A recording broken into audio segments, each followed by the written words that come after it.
us and the figures in the stories because they they're a part of our history. They existed as a part of our history.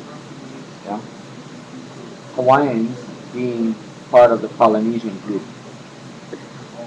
Our Polynesian people had the ability to do many things, but sometimes the part of the beauty, excuse me, of telling the story is making the story so that somebody wants to listen.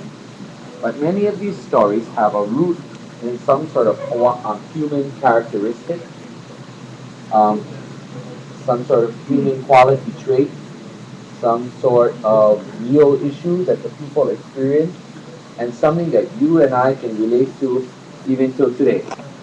So, go oosh that way. So, when you say, instead of saying once upon a time, when is the time? When Hawaiians tell a story, Hawaiians want to know what time are you talking about? The time upon Molokai during the time of which chief?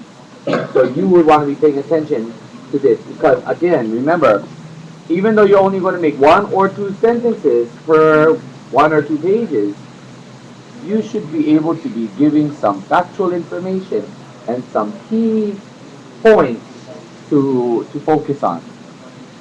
How many of you have ever listened to somebody, maybe your parents or grandparents, tell you a story, and after they were done, you wondered, why did you just tell me all that?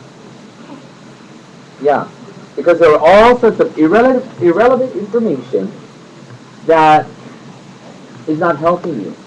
Now, if you wanted to write a novel, then you can include all of those bits of information.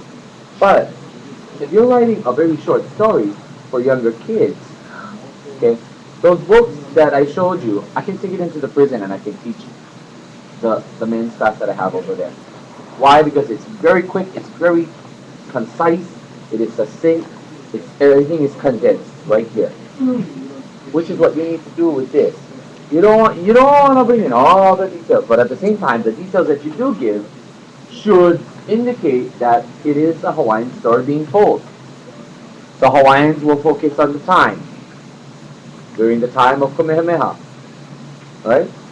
During the time of the overthrow, during the time of Liliuokalani, during the time of the great Mahele, during the time of the chief Alapainui, during the time of the chief Liloa.